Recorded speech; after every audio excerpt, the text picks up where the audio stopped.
And today I'm going to be talking about Phalaenopsis orchids. And the reason I'm going to be talking about that today is because I came up with a really great technique to have them grow and keep growing, and I want to share it with you. Okay, so let's get started. Let's talk Phalaenopsis. They're so pretty. They're considered epiphytes. They get their nutrients from the air instead of from the ground. What a lot of people don't know is that they have a lot of little invisible fungus in their roots that actually does all the work for the roots to get the nutrients into the plant.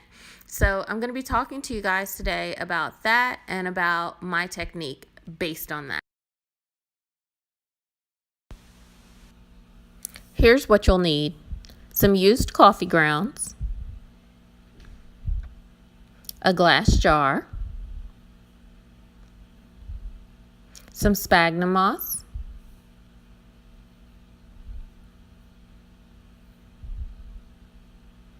some Spanish moss,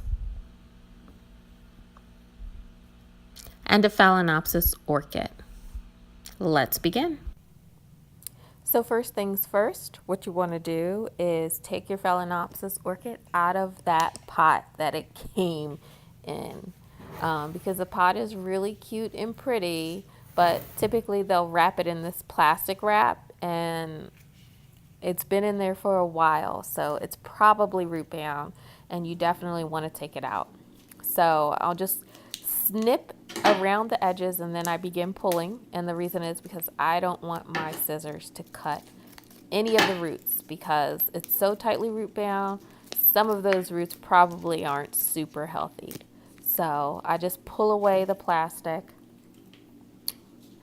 and set the plant out to the side. Yeah, so as you can see, some of those roots look healthy, some of them don't look the healthiest. But yeah, all of that sphagnum moss is going to have to get thrown away anyway. But what we're going to do first is I usually like to use like a little used lettuce container to mix my things in, because you know, if something happens to it, you don't really care about it. Like, I'm not going to use my good bowls for this, but anywho, so I'll take my old lettuce container, take the sphagnum moss and put it in there. Yeah, so I'm opening it. It's a little difficult for me to open it, but we'll get to it. Yes, scissors. Okay, so you take your sphagnum moss out of its original container, and typically it'll be like tightly packed in there into like a little brick.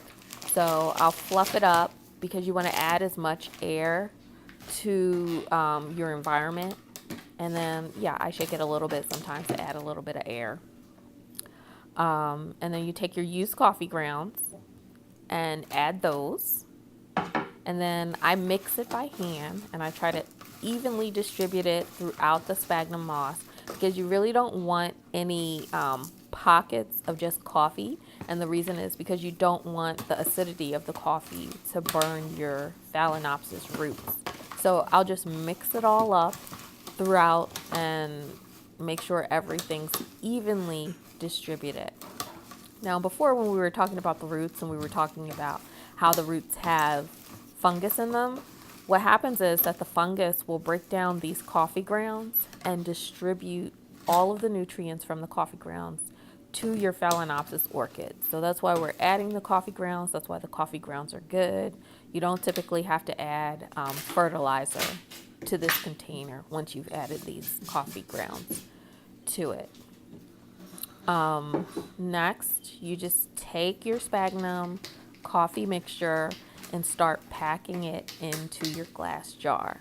Now, the reason we're using a glass jar is because, like I said before, the roots are green and they photosynthesize. And when they photosynthesize, I think they make some kind of sugar, and the sugar feeds the fungus that is giving the plant its nutrients.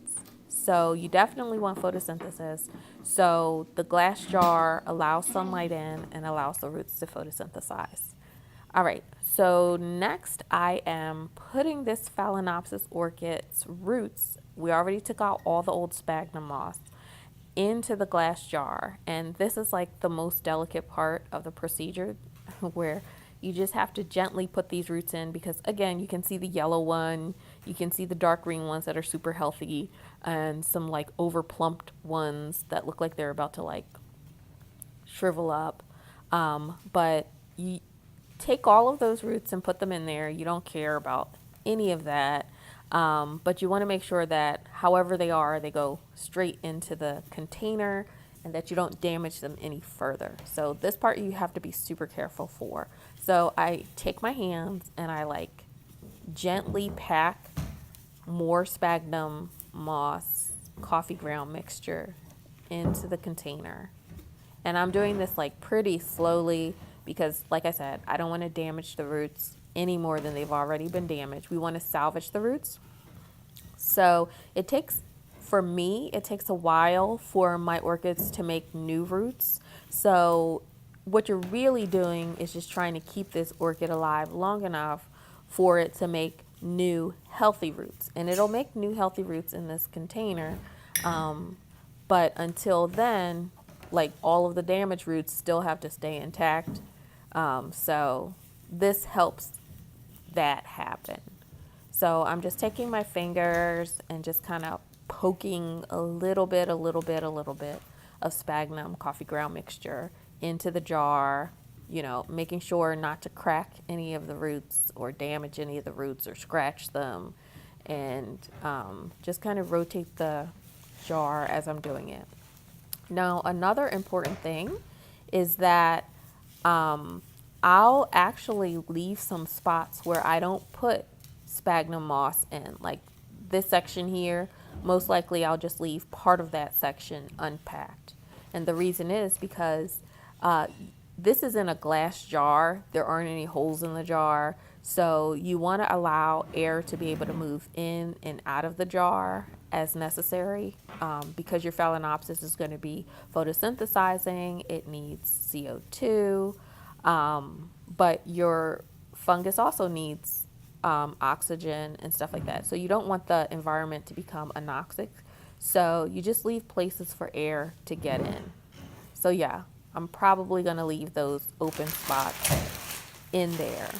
And yeah, the next thing and the final step is that I'm going to take the Spanish moss, because now we have a great environment for the roots, for them to photosynthesize, and then also, you know, a source for them to get their nutrients from.